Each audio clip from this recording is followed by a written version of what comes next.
Willkommen zur letzten Runde des Festsymposiums, das im Zeichen der Klimapolitik steht.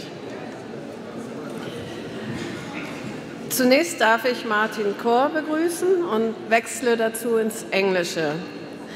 I welcome Martin Khor and therefore I switch into English.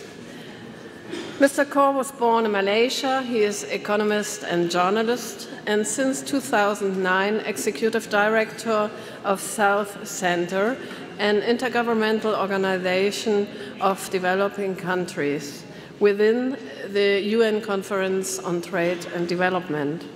Prior to this, he was Director of Third World Network, a leading civil society in developing countries, which criticizes the globalization.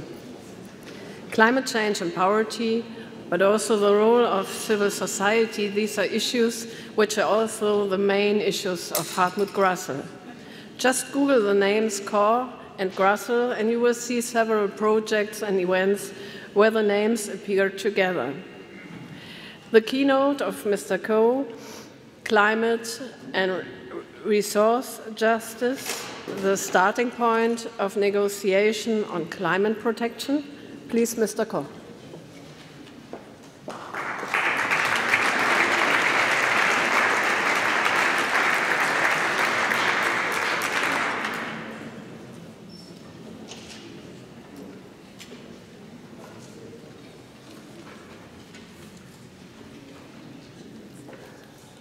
Good afternoon, everybody.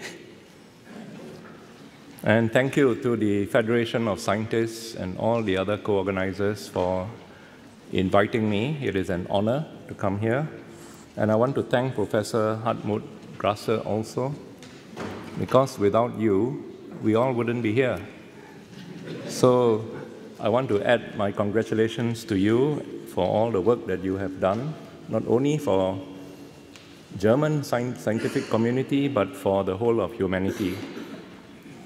This topic was given to me by the organizers. I did not choose the title, although it is a very attractive title, which I agree with. I have written a paper which I gave to the organizers, so I hope that you will have it on the website. And the theme of my talk is equity or justice as the gateway to environmental ambition. This is because usually when we talk about equity, some people who are very passionate about taking action on climate change, for example, how to make sure that we cut emissions so that we stay within 2 degrees, believe that equity is such a complex and loaded subject that it is preventing us from going into environmental ambition. So that is why I decided to talk about equity, not as being in conflict with the environmental ambition that we have, but that it is in fact a prerequisite, a gateway that leads us to environmental ambition, and that without equity, we may not reach the environmental ambition that we need. And I'm glad that in the previous sessions, so many of the scientists and also the young scientists and Professor Hartmut Graßl himself stressed the importance of the interdisciplinary approach, not only because that is what we need to get a holistic view scientifically, but because we understand that science alone, physical science alone, will not be able to give us the answer. We need policy, we need the politicians, we need the civil society, and so on. And that actually is why we need to understand the different facets of the fight against climate change. Will we have an agreement this year in Paris in December 2015? Maybe, maybe not. And that's not maybe even the most important question. If we do have an agreement, what kind of an agreement will it be? It's not difficult to get an agreement. If everybody lowers his ambition so that we are all very comfortable that if you want to do something, I allow you to do. If you want to do something, I allow you to do. and you just have to tell us what you would like to do, and nobody will challenge whether what you say you're going to do is enough.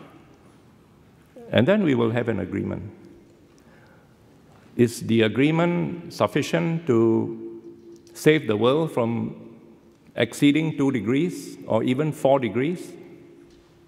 I think if we have an agreement in which anybody and everybody does anything or nothing, and we just put it on paper and nothing will happen to you, that very comfortable agreement will not have the environmental ambition that we are looking at. So it is going to be very difficult to get an agreement that is environmentally ambitious, that is legally good, and that is also fair and is perceived to be fair. We have 3 aspects to any climate solution. We have the environmental imperative to be ambitious. We have the development imperative, because the developing countries want to develop. They want to grow, and they want their population to get out of hunger, poverty, and so on. And we have the equity imperative. It is equity and operationalizing the equity that will be able to bridge the environmental and the developmental imperative and ambition. And indeed, equity, if we operationalize it, will be the gateway, or can be the gateway, to environmental ambition. For example, if we want to fix a temperature target, 1.5, 2 degrees, and link it to a global emission reduction goal, 50% cut, 80% cut compared to 1990, 2010, etc. The scientists will give us the deadlines and so on. This has to be done within a paradigm of equitable sharing of the atmospheric space and an equitable sharing of the developmental space that we have, because the two are linked. Atmospheric space and development space are linked. And the sharing of these mitigation efforts by different countries has to be together with the support, for example, finance and technology transfer that must accompany this mitigation effort. And that is the most important piece of the jigsaw of Paris 2015 or of any climate agreement. It is a jigsaw puzzle. There are different components, and we have to put it together in a holistic way. And this equitable method of getting a solution is the biggest piece of this jigsaw. The Climate Convention recognizes the equity principle, so in many provisions and in the structure of the convention, it is recognized that the developed countries, with their historical responsibility, are mainly responsible, also have the financial and technological capability, and therefore they have to take the lead in emission reduction, but also in providing the finance and technology to developing countries to help them go on a sustainable development pathway, and that the developed countries will meet the incremental costs, the full incremental cost of implementing developing countries' mitigation efforts. So all this is captured in that convention of 1992. And the reason for this is that there are many competing claims that a poor family or a developing country will have. Climate change, to be very frank, is not very much at the very top of their agenda. If you take a poor family in a rural area, and we are trying to persuade this family to take on mitigation efforts. For example, the cow in the backyard gives out methane. Can you try to teach the cow not to do that? The stove in the house, made of charcoal and so on, is very polluting, both for the family but for the environment. Can you please change to a wonderful cooker that we can give you, made from biogas, that is good for your health, but also for the global environment. The poor family has other needs. The child has to go to school. The baby is sick and needs milk. You have to take 3 days' walk to a nearby hospital. So mitigation is not on their agenda unless somebody comes and gives them the stove and teaches them how to use it, and it is all very clean and so on. In other words, there has to be an external aid factor. And similarly, with a developing country that has the danger of AIDS or Ebola, or you have cyclones and storms coming, etc., they have, even within climate change, the needs of adaptation, the needs of loss and damage and reconstruction after the cyclone. And beyond climate change, they have the needs of producing or buying food, sheltering the people, and if they are a little bit more than poor, they have aspirations in relation to infrastructure, to industrialization, and so on. So if we tell such a country that you have to take drastic mitigation actions which will transform your entire infrastructure, economy, energy, etc., and the energy we are asking you to switch to is more expensive than coal and oil, that country is not going to be very sympathetic, even though the head of state may sign some agreement in Paris saying that he is going to do all these wonderful mitigation things that the world is telling him to do. So it is in this context that the developing countries in the Bali Action Plan in 2007, they agreed to this complex sentence. We agree to enhance nationally appropriate mitigation actions by developing countries in the context of sustainable development, supported and enabled by technology, financing, and capacity building. In other words, we will strengthen our mitigation action, but in the framework of sustainable development, meaning all these other competing claims, and if we are supported by finance and technology transfer. So we will do it as we will do other things if there is money and technology transfer in the context of sustainable development. So you see how complex this is even in just one sentence. Now, according to IPCC, the latest report, I think we all know, if we are to keep within 2 degrees with a probability of 66%, we have to have a carbon budget of 1,000 gigaton between now and the future, between now and forever, 1,000 tons. That is the remaining atmospheric space. Second information, we were shown this morning by Otmar.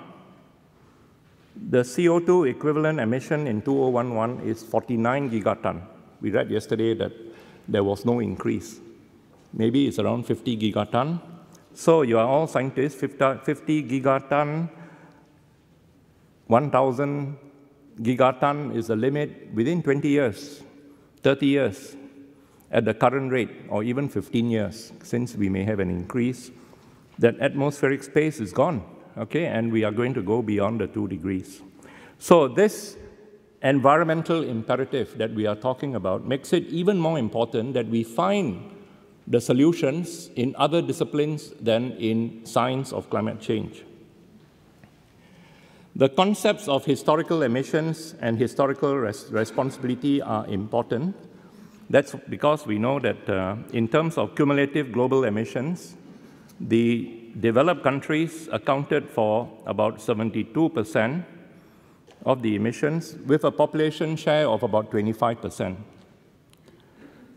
So if a fair share is defined, as usually is defined as in proportion to your population ratio, is the fair share that you have in your atmospheric space or the emissions that you do, then the overutilization of the atmospheric space of the developed countries, in an estimate that I did, was about 568 gigaton in the period 1850 to 2008. Okay?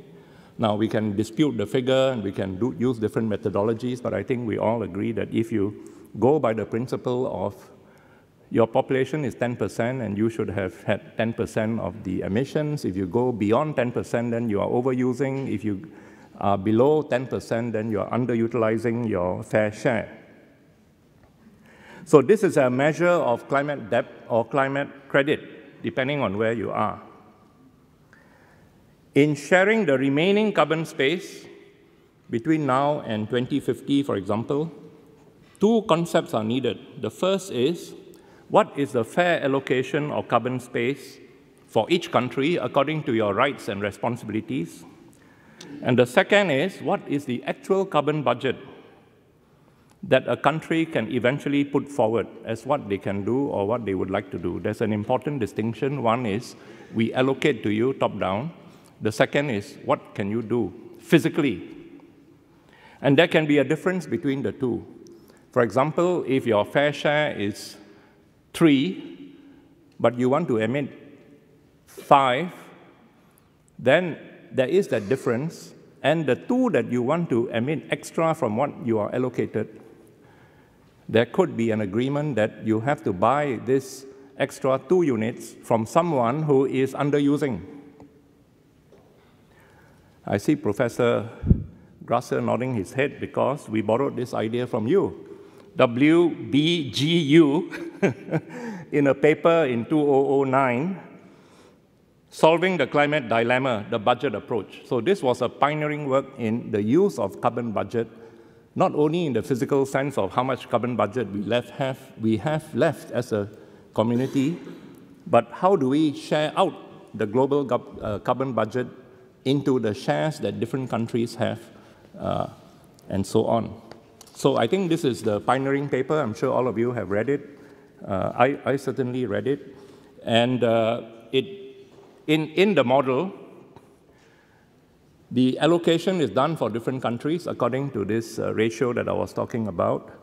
And then if a country cannot meet the budget that we have given to that country, the fair budget, then in that model, you use the carbon trading mechanism to offset what you cannot do for other people to do for you, and you pay them through the carbon trading mechanism. Now, it is not necessary to use carbon trading. You can also pay into a fund, and then the fund does the distribution for you. In other words, some mechanism is there for offsetting. This equity approach has been very important in the UN Convention negotiations, which I follow very carefully. The most difficult part of those negotiations, which we have not resolved until today, is the discussion on a global mitigation goal. If we do set a global mitigation goal, for example, there is a 2-degree goal that has been placed somewhere in the negotiations, we still have not reached how to translate that goal into a global goal for emission reduction. The strongest proposal has been for a global goal of 50% emission cut by 2050 as compared to 1990. This is the one that is most talked about. And the Annex 1 countries, particularly Germany, has come forward and said, within the 50% global cut, we from OECD countries, we from the developed countries will cut by 80%. So this has become very controversial. This may be debated in the newspapers and so on. And your chancellor actually did say, we just don't understand why China or other developing countries don't accept our offer of 50-80. Why did you reject it in Copenhagen? And of course, the reason is that when there are 2 parties and 3 parameters in any equation, and you have 2 of the parameters agreed to, the third is just a remainder, okay? If you have a global goal of 50% and Annex 1 cuts by 80, then the remainder is for the developing countries to do. Actually, in the negotiations, the developing countries asked, if you have these 2 figures, what is the figure for developing countries? And the answer we got from the European Union was, it's a very complex answer, and our computers could not come out with a figure. Of course, Even a child in primary 6 can give you the answer. Anyway, we did the answer, and we found that this 80-50 solution has many problems. The first problem is 50% global cut is not enough. We now know it's not enough, environmentally speaking. Secondly, the implied distribution of the carbon budget between Annex 1 and non-Annex 1 gives Annex 1 a 30 to 35% share of the budget between now and 2050, compared to their 16% share of the world population for that period. In other words, it is double their fair share. Thirdly, accepting this proposal means accepting not only an unfair distribution within this period, 2010 to 2050, but also writing off the cumulative debt of the developed countries for their historical emissions during that period of 1850 till today. And fourthly, more concretely, what does this mean for the developing countries if we accept 50 and 80? It means that the developing countries would be locked in to an obligation of emission cuts between now and 1850, and we have done the calculations. This implies that in 2050, Annex 1 total emissions and per capita emissions would be cut by 80%. Why? Because the population is not going to grow. This is a UN projection. But developing countries' per capita emissions will be cut to 1.5 tons, or half the 3 tons that they have in 1990. And compared to 2005 levels, this will be a cut of 40% in absolute terms and 60% below their per capita level. Of course, if you take their business as usual, by 2050, there's no change in technology, there's no injection of finance and so on, the cut would be something like 80 to 90%, even in per capita terms. So this, of course, is very, very drastic.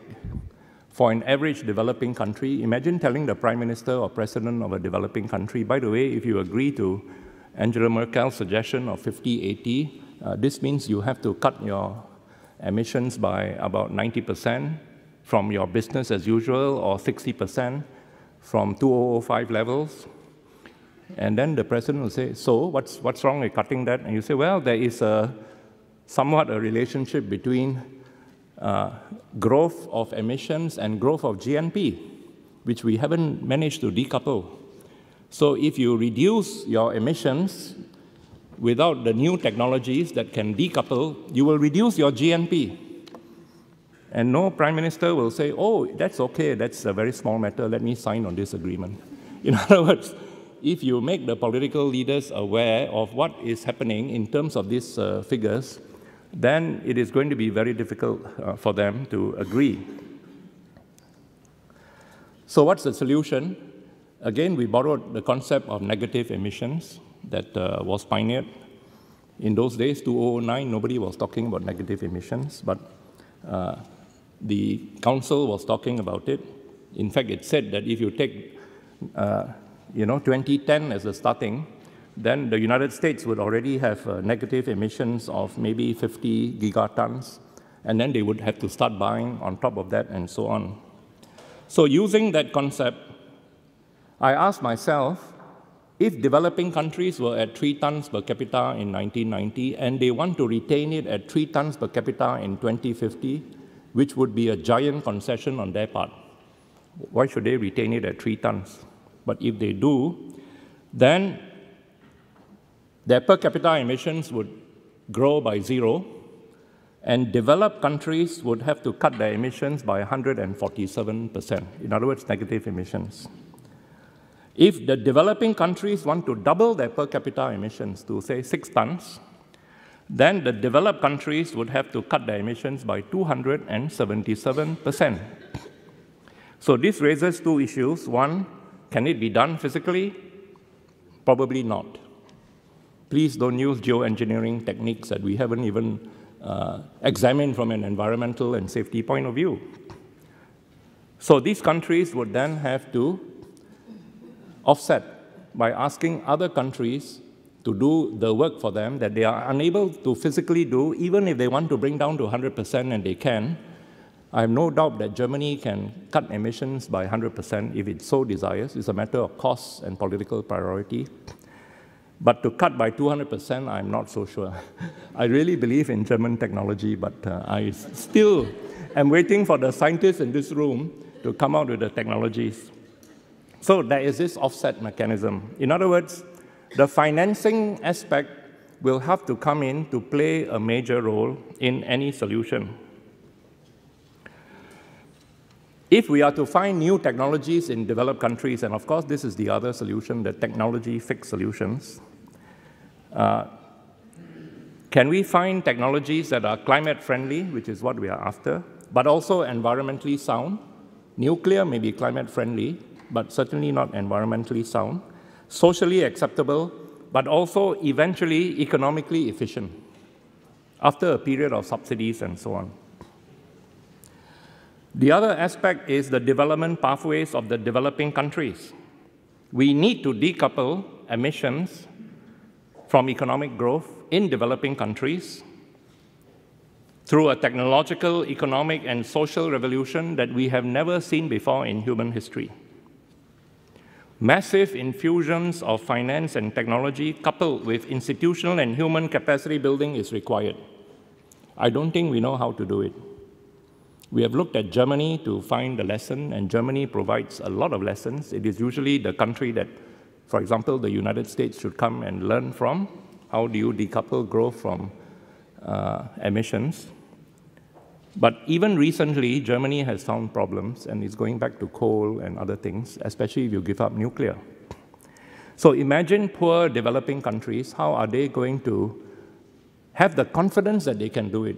I know there are many people, many scientists go to them and say, it can be done. You can go on a sustainable zero carbon path. Sign up to it, it can be done. And it's very cheap, don't worry, it's only 0.4% of GNP or something like that, which we can easily provide to you.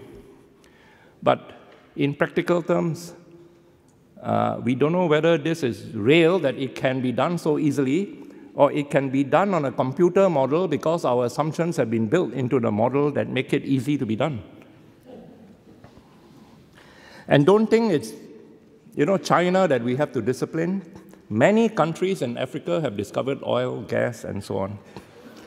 Are we going to deprive them of the oil and gas bonanza that other countries have enjoyed? I mean, many people are saying that energy problem is how to curb coal or oil in countries like China or India and so on, the middle-income countries that are growing. And for Africa, we have the biogas solution. But the Africans tell me, oh, by the way, we have discovered oil, and we are no longer an LDC in 10 years' time. Are we telling these Africans, you have to put the oil in the ground because, it is not sustainable for you or for the world? So you can see how complex this whole issue is. We need, in other words, to come out with a finance solution. We have a Green Climate Fund. We had promises of $100 billion by the year 2020. It started with fast-track financing of $10 billion a year in 2010 to 2012. But between that and 2020, there is no roadmap. There's no roadmap today or to 2020 how much money is going to be provided. And $100 billion is also said by the economists who have done these calculations to be really insufficient. The World Bank's figures are that you need about 500 to 700 billion for mitigation, and a paper done by scholars in London. I mean, these are foremost economists in relation to adaptation, find that you may require 300 to 500 billion a year for adaptation. So even 100 billion is not enough, but we still are far from that 100 billion. The Green Climate Fund pledges are 10 billion for 4 years. It's 2 to 3 billion a year. So I have 3 points in conclusion.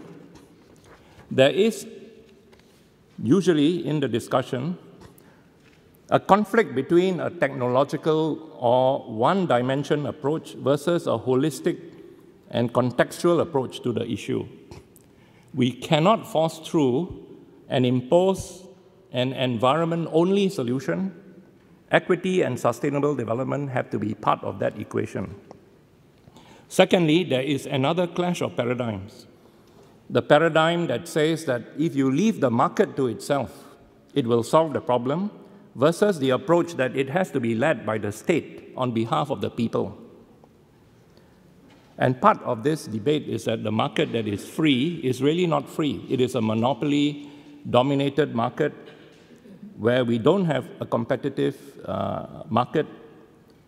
And this market controls society and politics. Look at intellectual property rights under the TRIPS agreement, for example, in relation to medicines. So there is now a counter-politics of countries that practice state-led policies with a developmental state in many developing countries. They use the market, but under the control of the state. And this requires economic planning that puts environmental and social issues as a priority and as an objective rather than only as a means. So this conflict between the market-led and the state-led paradigm is very important to this whole debate. Thirdly, Rio 1992 had set the paradigm of sustainable development, environment and development with the Rio principles that included the environmental principle of the precautionary principle, the development principle of the right to development, and the equity principle of common but differentiated responsibility and international cooperation. Unfortunately, this was undermined by the 1994 WTO agreements that obliged countries to free their markets, to allow so-called free competition by which the powerful win, and with the monopoly of the TRIPS agreement.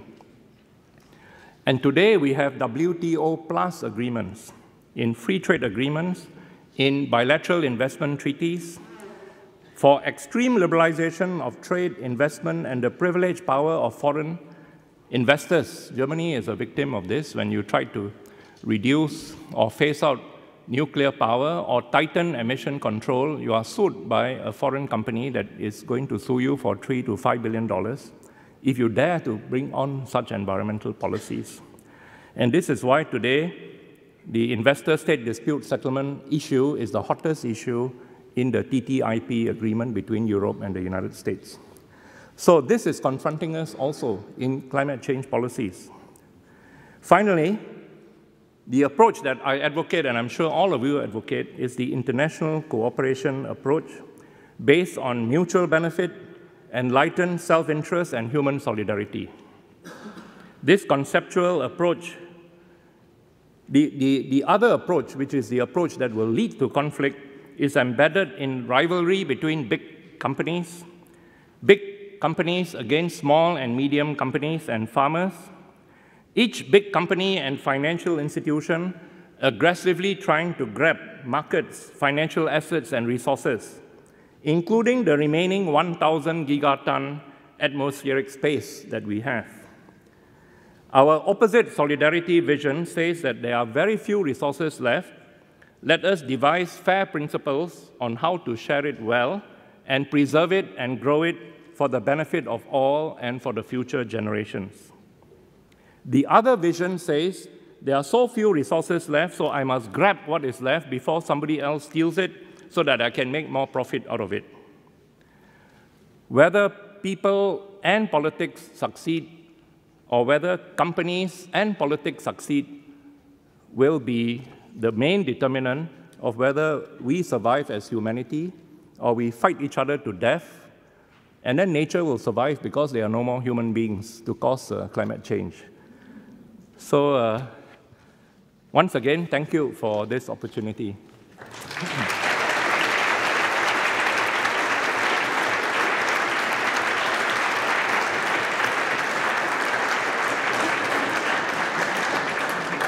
Thank you very much, Mr. Khor.